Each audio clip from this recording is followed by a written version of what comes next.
Hello everyone and welcome back to another video. So today I have a video that you guys might find a little bit interesting. Today I'm going to be doing my top 5 moments of all time in the Assassin's Creed franchise. Now there's a lot of great moments in the games, like I'm not going to deny it. There's loads of times that's just fucking awesome. And today I'm going to be narrowing it down to 5 moments. So without further ado, let's get into my top 5 moments in Assassin's Creed.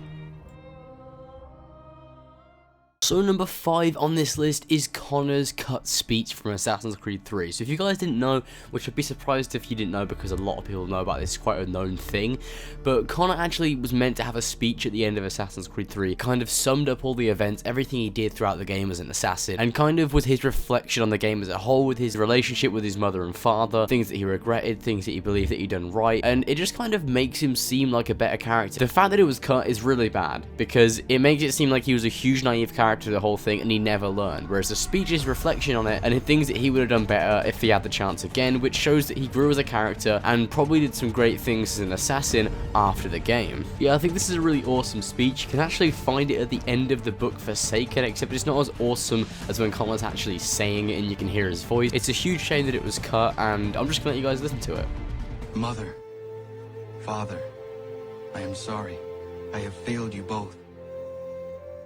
I made a promise to protect our people. I thought if I could stop the Templars, if I could keep the revolution free from their influence, that those I supported would do what was right. They did, I suppose, do what was right for them.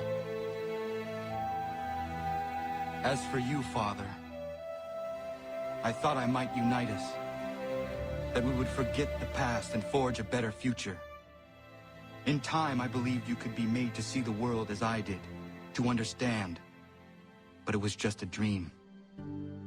This too I should have known.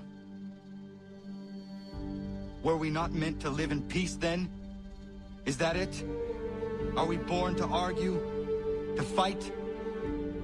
So many voices, each demanding something else. It has been hard at times, but never harder than today.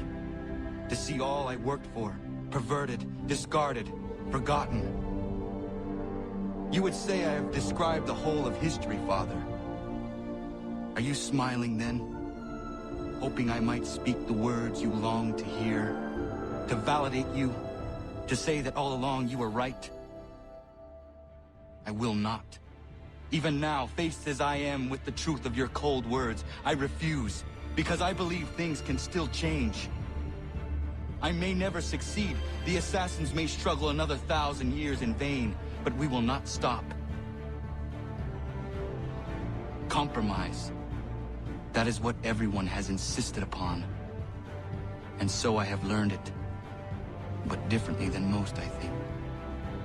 I realize now that it will take time, that the road ahead is long and shrouded in darkness. It is a road that will not always take me where I wish to go, and I doubt I will live to see its end. But I will travel down it nonetheless. For at my side walks hope. In the face of all that insists I turn back, I carry on. This is my compromise. So next up on this list is Ezio's speech from the ending of Assassin's Creed Revelations. Now, Revelations is full of amazing moments, so it was really hard to pick out of all of them, but I feel like this one was the best. Like, it gives me shivers every time I listen to it, just because of the music. It's like Ezio's ending, so it's so emotional, and Ezio finally addresses Desmond in it. It's a big conclusion to everything from the Ezio trilogy, and as you guys know, those are my favorite games. Revelations had a perfect ending, and it was a perfect ending to Ezio's storyline before we went on to Embers, and it's just so good, guys. I love this scene so much. It gets me slightly emotional every time I watch it. Not quite as bad as Embers, that's like on a whole new level, but it's just a really, really awesome ending to Ezio's story and everything, and it's just a really awesome scene. Another artifact. No. You will stay here.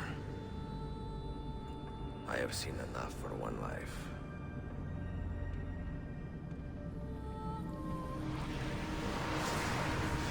Desmond? He's talking to me? heard your name once before, Desmond. A long time ago. And now it lingers in my mind, like an image from an old dream. I do not know where you are, or by what means you can hear me. But I know you are listening.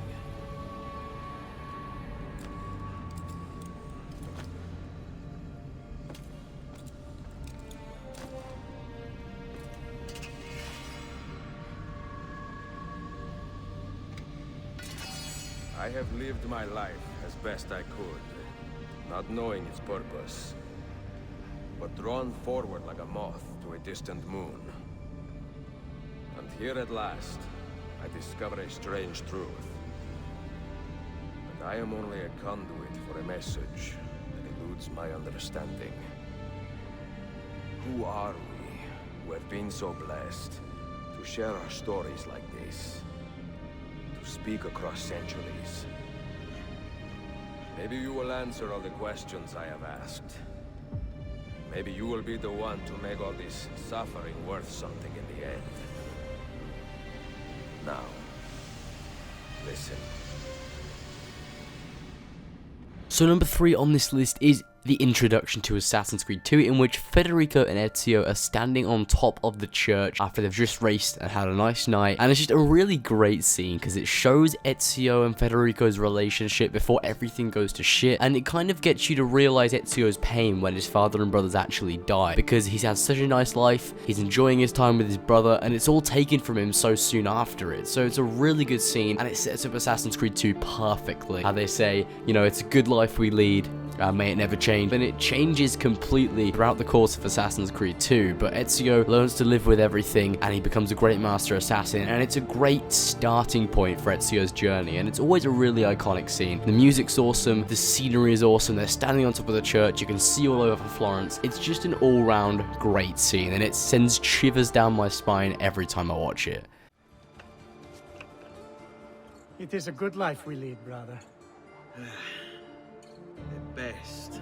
May it never change. And may it never change us.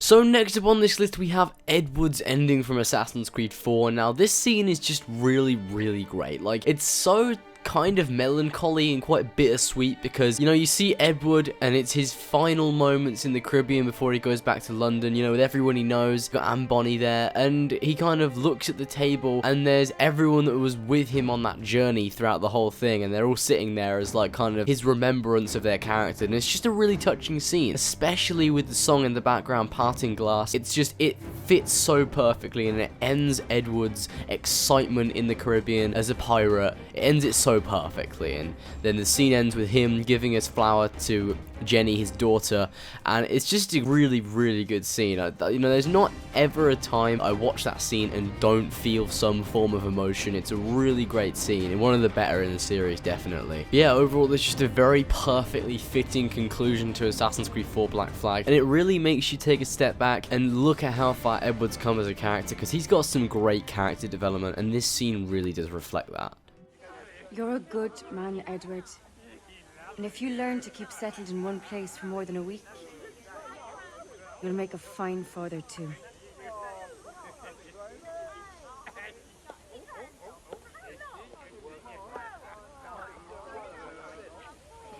Of all the money that e'er I had, I spent it in good company,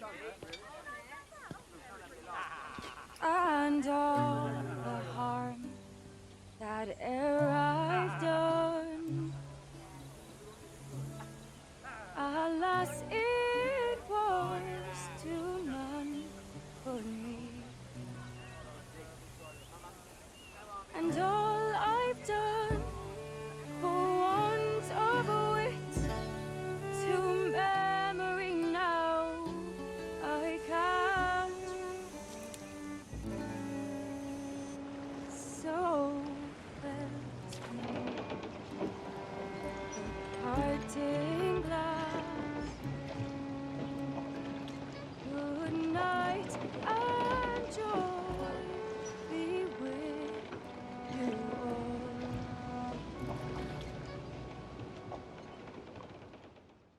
So lastly on this list, on my number 1 spot, we have Ezio's speech from Bonfire of the Vanities. This will forever be my favourite scene in any Assassin's Creed game because it's just so fucking awesome. How he just assassinates Savonarola and then does an awesome speech in front of the crowd. It's just so cool, and the whole crowd is just left there completely speechless when he's finished.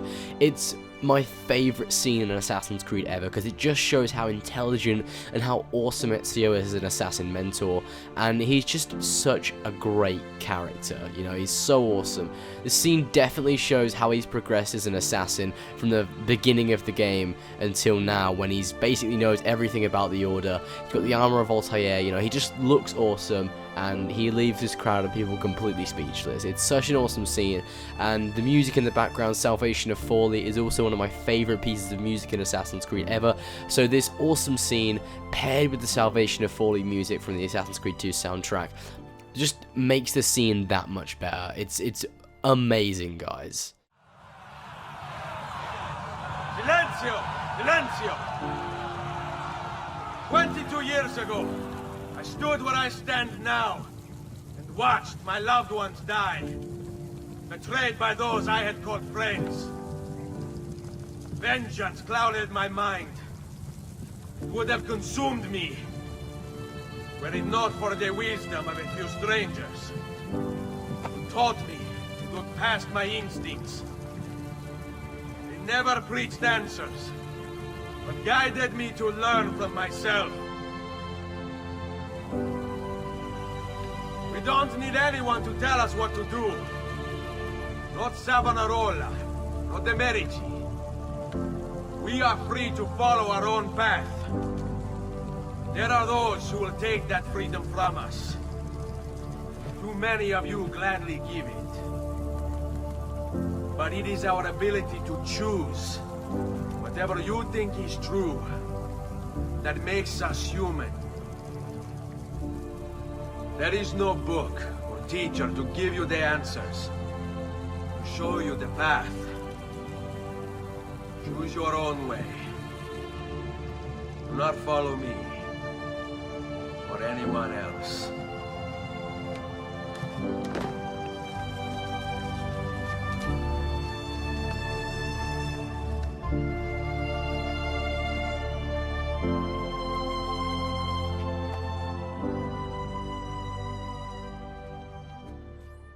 So I hope you guys enjoyed this video. If you did, be sure to go ahead and like and subscribe for more content in the future, and also comment down in the comment section below telling me what you think of the video. Thanks for watching, and I'll see you guys in the next one.